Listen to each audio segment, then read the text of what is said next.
Welcome to Stress-Free IEP. You do not need to do it all alone. With your host, Frances Shefter, Principal of Shefter Law. You can get more details and catch prior episodes at www.shefterlaw.com. The Stress-Free IEP video podcast is also posted on YouTube and LinkedIn, and you can listen to episodes through Apple Podcasts, Spotify, Google Podcasts, Stitcher, and more. Now, here's the host of Stress-Free IEP, Frances Shefter. Hello, everyone, and welcome to the show. Today's special guest, I'm so excited because Dr. Miranda Montoya, who is a special education administrator and owner of Connective Minds, which is an SEL publishing and ABA company. And why I'm so excited is because Miranda and I go back, I don't want to age us, but decades.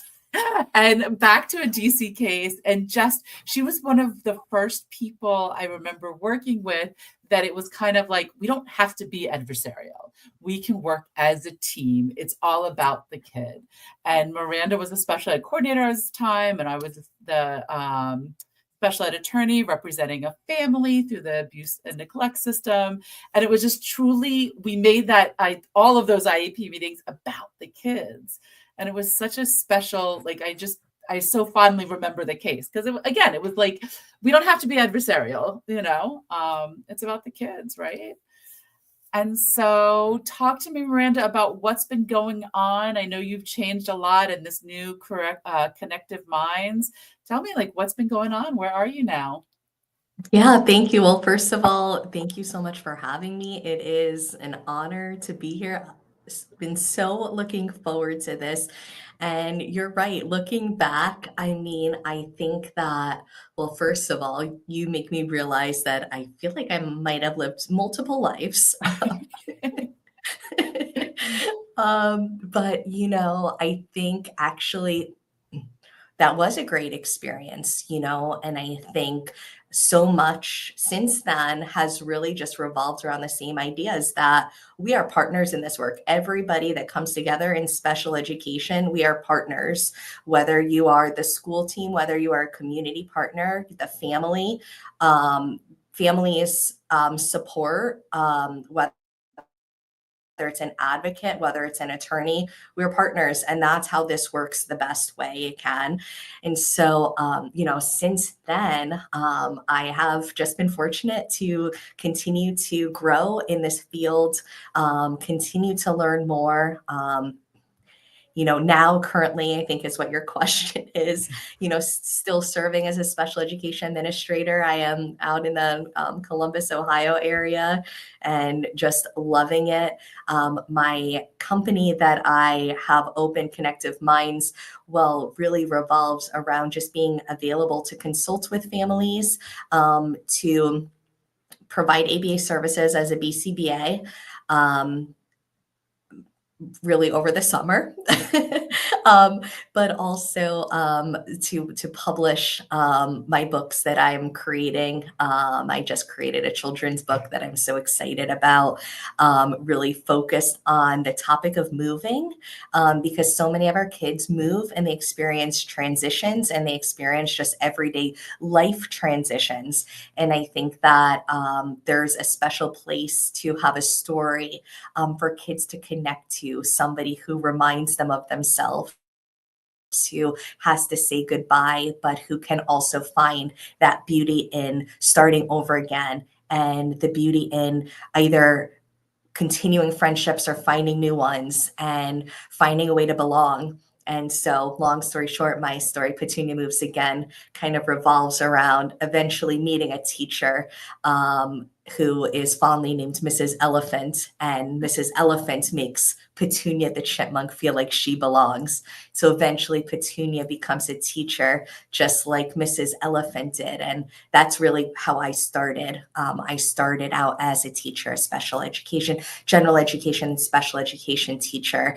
And I started to just see that more and more of my students had so many different needs, whether it was, what they were coming in with, what they were navigating. And that's kind of what brought me into the special education, the mental health side of this world, to get into school psych and ABA and behavior, and just essentially through all of that, get all of the tools that can support me now, working with teams at, a different level. Yeah.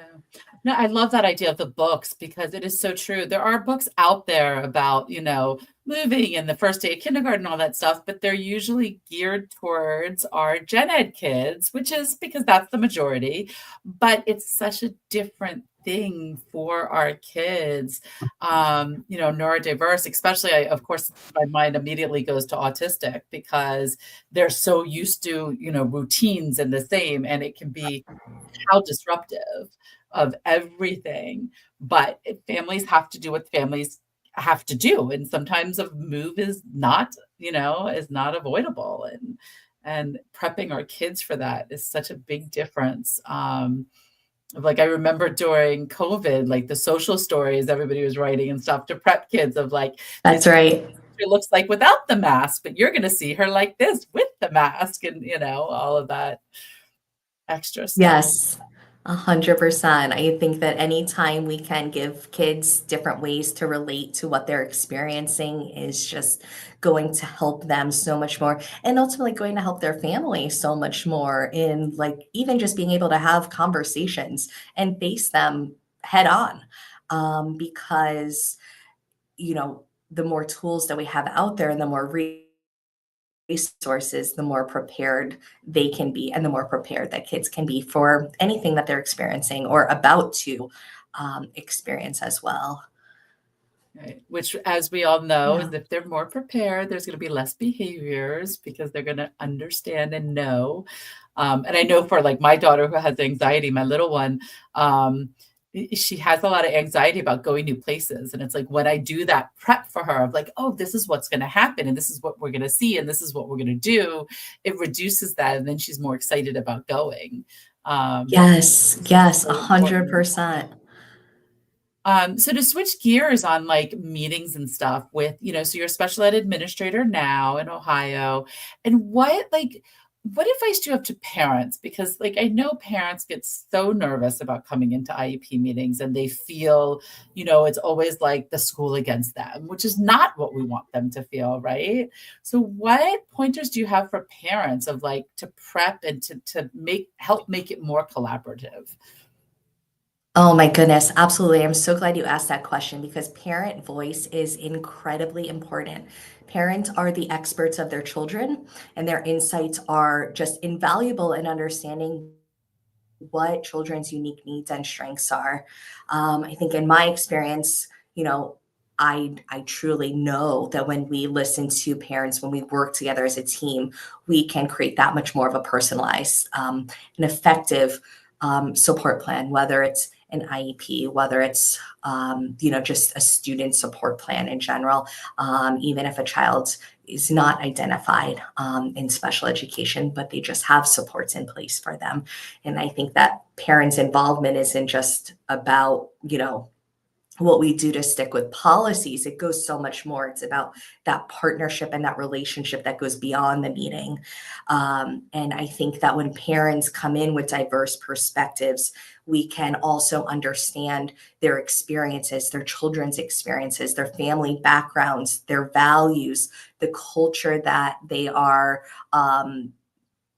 coming from, and building around their child. It just helps us understand just how we can even more meaningfully support children and ultimately support them and their family, because school doesn't end at school. School is not just in a building. Educating a child is for all of the day, and the weekend. And so I just always try to empower parents to show them and let them know that their voice at the table is a truly important piece for their child. And so, whenever you can, and not just at the table, continuing, like I said, continuing those conversations outside, checking in, sharing updates as well. There's so much that we don't know in a school building of what happens outside. Knowing that a child didn't get enough sleep at night and that they might be coming in sleepy and that they might need a few extra minutes to transition from the bus, knowing that they might have missed breakfast and that they might be hungry. This is a way that we can set kids up for even more success. So I just, I just always encourage parents to just be such a big voice for their child. And, I think that also you'll experience, I think parents, by doing that, will also see the other side of that. They'll also be able to experience more communication with their teacher because they are keeping those conversations going. And it's all in the name of best supporting a student. And that's what we're all here for. That's what every educator is here for. That's what our parents hope the most for their kids. So when we take that team approach, that's when success happens. Yeah. And I remember that was like one of the things that we originally bonded on, is because we were both so that the parents know the best, or grandparents or great grandparents or, whoever that, the family knows the best. And there's unfortunately so many schools that don't always, I don't want to say value the parents, but they're just so set in, they're the experts, they're the, regular ed teacher, they're the special ed teacher, they're the LEA, we know what's best, and and going through the motions, that they forget this is a kid we're talking about, and this is a family, and this is it's the whole picture. It's not just about school, and it's just not just about the IEP and what happens in this classroom. We're preparing this child for the future, and what the parents want and what the parents' values are extremely important. One of the things, like, obviously education is important. We all say that and we know that. But like for me, I say all the time, the emotional health of my children is more important than the education. The academic of my kids is going to come. Like I have no worries about that. They'll come, they'll learn to read.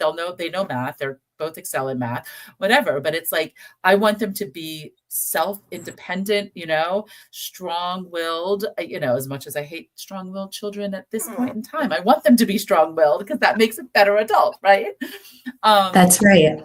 And that's the, look at what's the value of what's important. And that's how we need to look at our IEPs and our development of plans for our kids, right?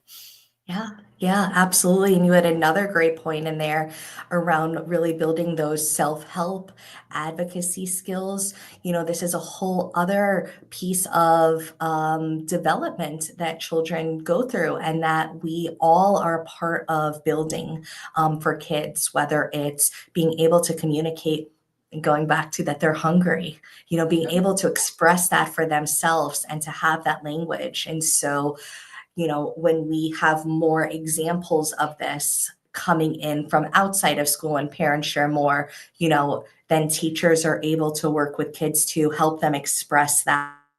And I think that, that's a good point that you brought up, that, not all schools are maybe they don't immediately seem ready for that type of collaboration. But I guess I would wonder what would happen if that really did take place. Because it takes getting past sometimes what looks like a wall, and really just taking that leap, really just reaching out and, starting to build those relationships. Because really, I think you said it so well, all of those other skills around academics, those are so much the prerequisite skills and the prerequisite abilities that we want to empower and build in children to help them just ultimately become well-rounded adults, right? Ultimately be able to express themselves and know who they are and what they need. Yeah.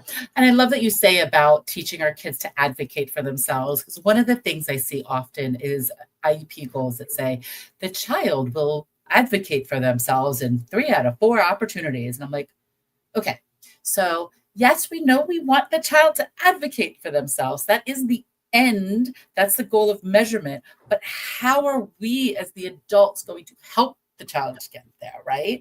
Because to just say the child is going to do it, that just, it's not going to get done because, you know, there's no accountability. And so it's like, those are the goals that I always go in and look at and I say to the school, well, what does that look like?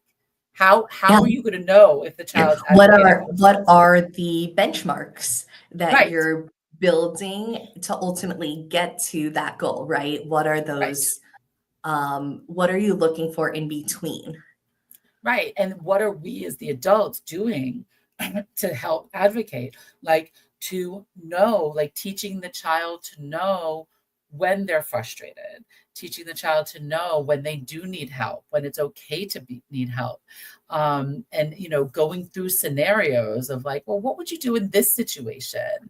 You know, like I love the social stories and the social situations because it's true. There are a lot of times, you know, I remember talking to some clients about their kids, who, especially with our kids, our autistic kids with the rigidity of thinking. And if the teacher says to a classroom, you are not allowed to get up at all for the next 30 minutes, that's what the child hears. They don't understand that, no, you have a flash pass. You can use your flash pass. That doesn't apply to you. Or if you need help, you can get up and come to the teacher and get help. And those are the little things that teachers, I mean, we were both in the classroom. We know you have, you know, 20, 25, 30 kids, you know, you're not going to go through, oh, you're allowed to do this, but you're allowed to do that. And you're, you know, we make these blanket statements, but it's like, we need to teach the child when it's okay to, I don't want to say break the rules, but when the rules are a little bit bendable for them because they're a little bit different circumstances and when, you know, and how, and that is us as adults need to teach the children how to do that because they're not going to just learn it, right? Yeah, absolutely. I think that children have to know what they can expect and also know what their needs are and how they can have them met. I don't know if you remember, but I can remember, at least in one of our meetings, I had a student come in.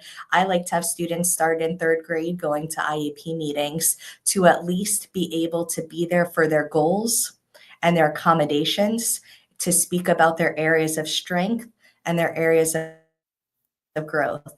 Because I think that and actually I would love it sooner, but I think what I found was 3rd grade seemed to be like a magic spot, because they're able to really, you know, process that this is what I'm working on.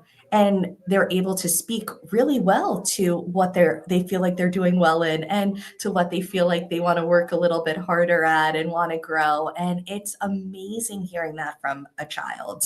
You know, those IEP meetings are beautiful. And when they're there to hear their accommodations and to think about what that looks like, you know, it's just another way to reinforce that. And so, you know, I recognize that IEP meetings can have conversations that, you know, maybe a little bit more in depth. Maybe we don't want our younger children to necessarily be a part of the whole thing, but to at least have them there for that, it just helps them in the classroom, in the school environment, knowing more and feeling just more autonomy, and helping also builds that accountability as well. You know, there is an age that's too young for that. We can do that in 2-year-olds, you know, in toddlers, bless you. And it's just a skill that we don't want to have lost. And it's just something that we're always thinking about, because in the classroom, we have so many standards to meet, and we have so many objectives to work on, and we have so much curriculum to get through. And that is true 100%. And also, when we build these skills in along the way, we're going to ultimately help a child be more successful no matter what, with even accessing it, with even making sense of it, with even following through with, you know, homework and projects. It's so helpful. Yeah, no, and I love including the kids at the younger age. Like most of the times, they're not invited until they're 14. But like, yeah, including them younger with the supplementary aids, with the accommodations, what works for them.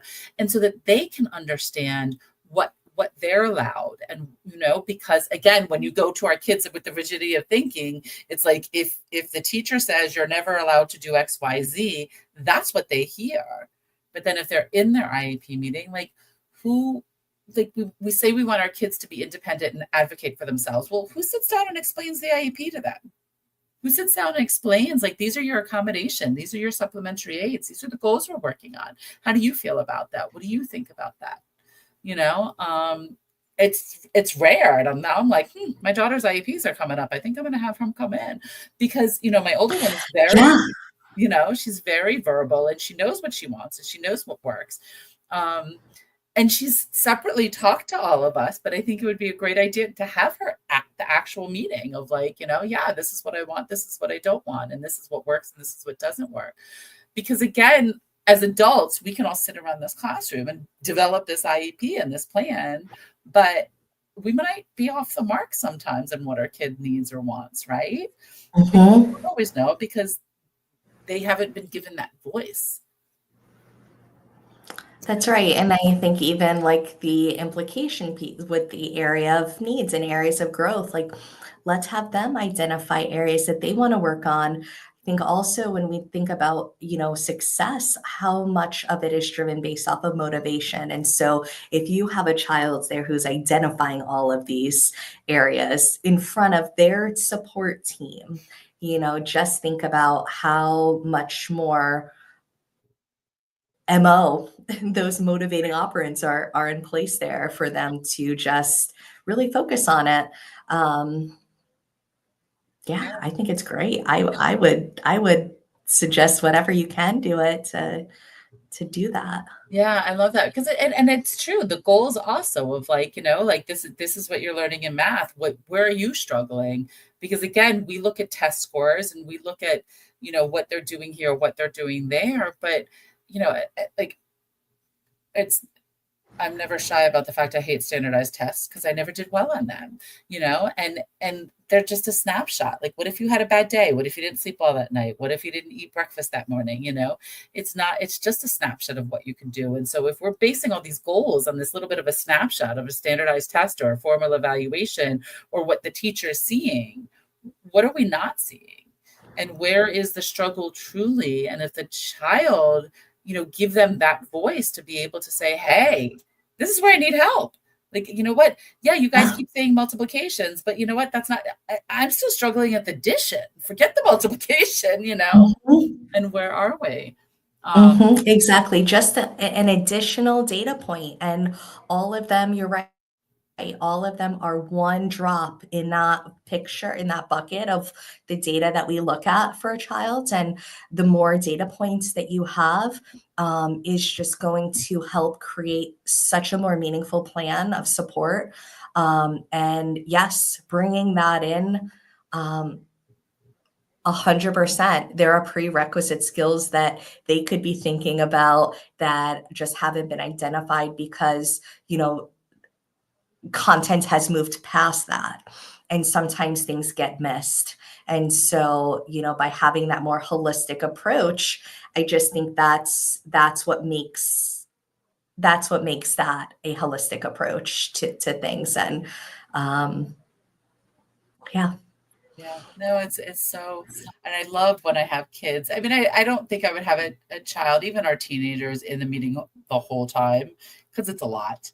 It's a lot. And I've said to the kids, like you can see it on their face, like, you ready to go back to class? And they're like, yeah. And we're like, yeah, we're adults and we don't like being here this long either, which we don't, like if it's a truly collaborative IEP meeting and we all talk, we get the 5-day documents and we all review them and we, so that we come to the table and it's really like, okay, we all agree with XYZ, but here on B, like, let's talk about this because, we think it's a little bit different and this is what we need to tweak and make it more collaborative. These IEPs meetings don't have to be, 2, 3, 4, 5, 6 hours long and let's just hit the points that we need to discuss. Yeah. And I know you don't do it, but like there's so many schools that you can tell are like dragging on talking about the present levels and this and that and the other, so that there's like 10 minutes left of the meeting and then they're like, okay, placement, and we're like, no. And they're like, well, we only have 10 minutes. I'm like, okay, so pull out your calendar and now let's schedule another meeting, because we are not going to rush through this placement discussion, because this is what we specifically said we wanted to discuss. So it's not our fault that you spent all that time there. This is where we need to be. And that's, parents, like, take your voice. You don't have to take it from them, of the school saying, well, we only had 45 minutes. Okay, pull out your calendar. Let's find another slot, because we're not done. And parents. Yeah, well, I think right?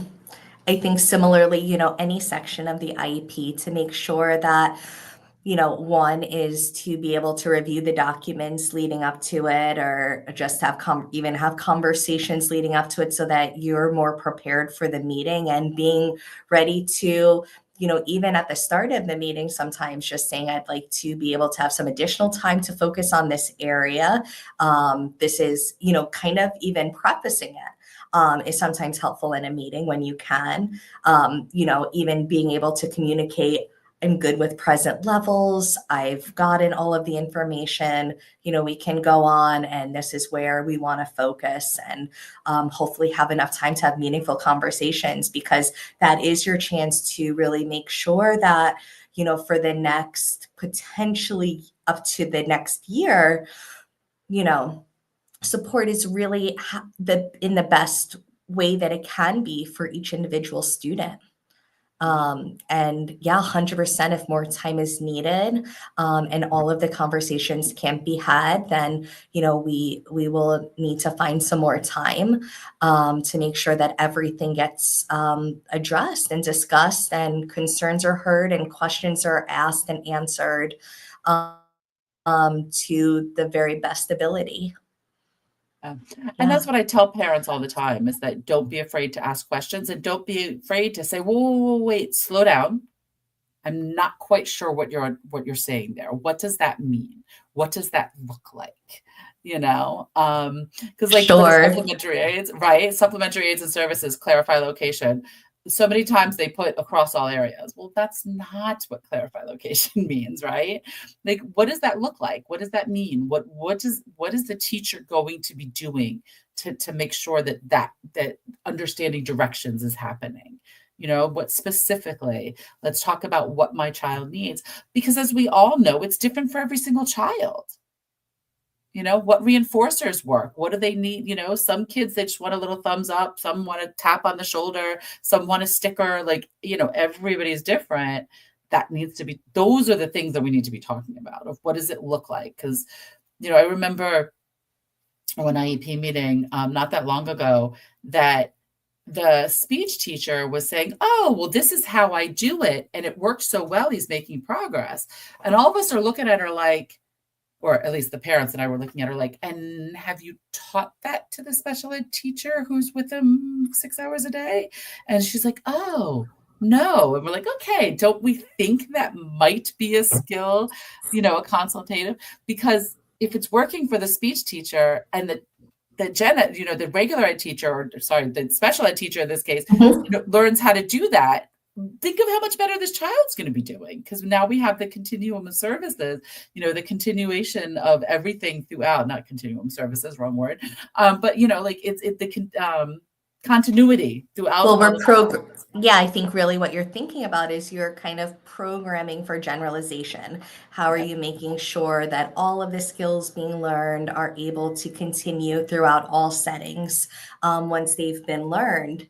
And yes, absolutely. That's another factor to think about, is once those skills are acquired in one setting, how are you making sure that they're generalized into additional settings, and then more settings after that?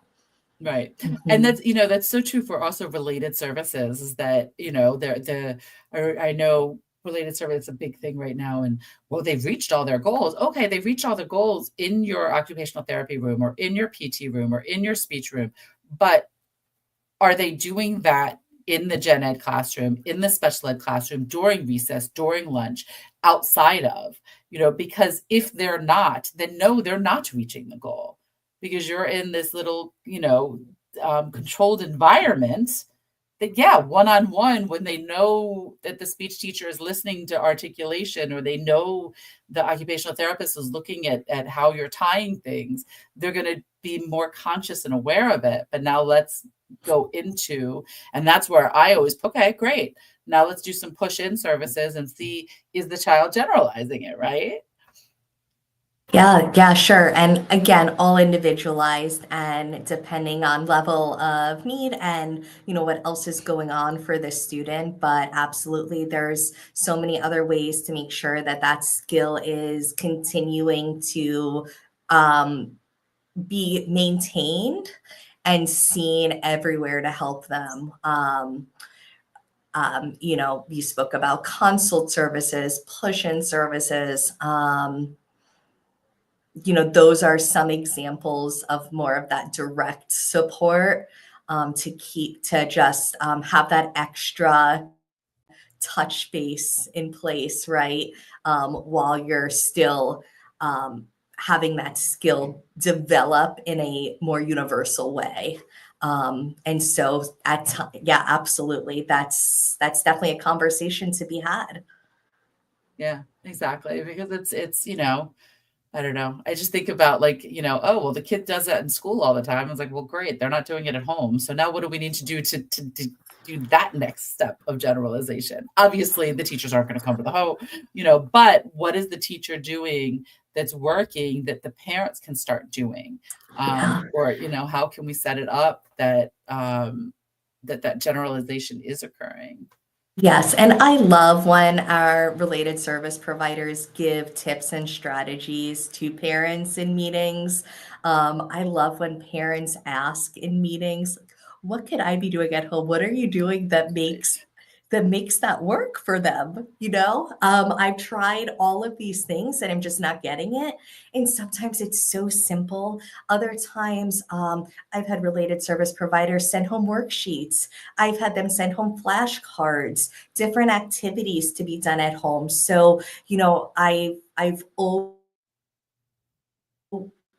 I've been fortunate, perhaps, but all of my teams that I got into work with in this world have just always had amazing resources to share with parents. And I think that's part of it, because we don't want success to only be in the school building, right? Right. That's not our goal. And that's why we think about transitions. That's why we think about post-secondary support, even beyond graduation. And so I would just encourage those conversations as well, even outside of like what other services are there possible. Maybe Right. maybe they really have shown that they have those skills, but you just want to continue to reinforce them. You want to see them in different settings. These are great ways to get that support. And it's nice also because you can always consult with an outside SLP, you can always consult with an outside OT, PT, but at the end of the day, we know that the strategies have worked, that if you're asking, what are you doing, what's working? And so this way you can have that continuity as well. And that it's something that child is familiar with and comfortable with, and that they're going to respond to Right. as well. And it's also the same on the reverse as well, of that the parents of like, well, this is what works for us at home. And the teachers might not have thought of that, Yes. because again, every child's different, and what, it's like, oh, wow, okay, let's try that. Because obviously if it's working at home, we can make it work in the classroom usually. Or, what reinforcers really matter, because I know the schools are limited on what they do, but I don't think there's ever been a parent that wouldn't say, oh, if you need it, we'll bring it in for you. You know what I mean? Even in our cases when the families are less affluent, or, don't have as many means, usually it's like, yeah, I have one of those at home. They'll bring it to school with them. Yes, I have seen that. I think it's so important on both sides to just have that, I would say assume positive intent, right? We're all here for a child. I think that when we start to work together more and start to communicate and speak the same language more and start to see that we're on the same page, then I think that's when more magic can happen. But absolutely, even behavior is such a huge one. You see different things at home than at school. You see different systems that you need in different settings, but also so much of it needs to be the same, because we shouldn't have two systems for kids. In most cases, it's very confusing a lot of times. And so I just think, going back to the very beginning of our conversation with parents, the parents' role, this is that, we're a team. And I think that if anything, I just hope that parents do feel empowered to have those conversations, to say, this is what's working. I'm having a hard time here. What's working for you? I see that they're doing well in this area. I see that this is something they're not, reaching yet. And communication, partnership, collaboration. We're in it together, and it takes a team. It takes a true team to support a child and to help them be the very best that they can be. So true. And we are all a team. So this has been so awesome and so great. And I love it because it's all about teams, right? We're all together for That's the right. child. So if people, I know you mentioned your book, if people want to reach out because they're like, oh, wait, I'm interested in this book or what's coming up next, what's the best way for them to get in touch with you or find out more about the books that you have? Well, that's amazing. Thank you so much.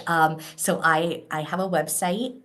It's www.connectivemindsbooks.com. And so you can order my book there. I have a plushie of my main character to go with it to help children feel that extra connection. And I just hope that it brings comfort to kids experiencing transitions of any sort. And I have my second book that I'm starting to write now. And so I just hope that it's the very beginning for this journey. I've loved it.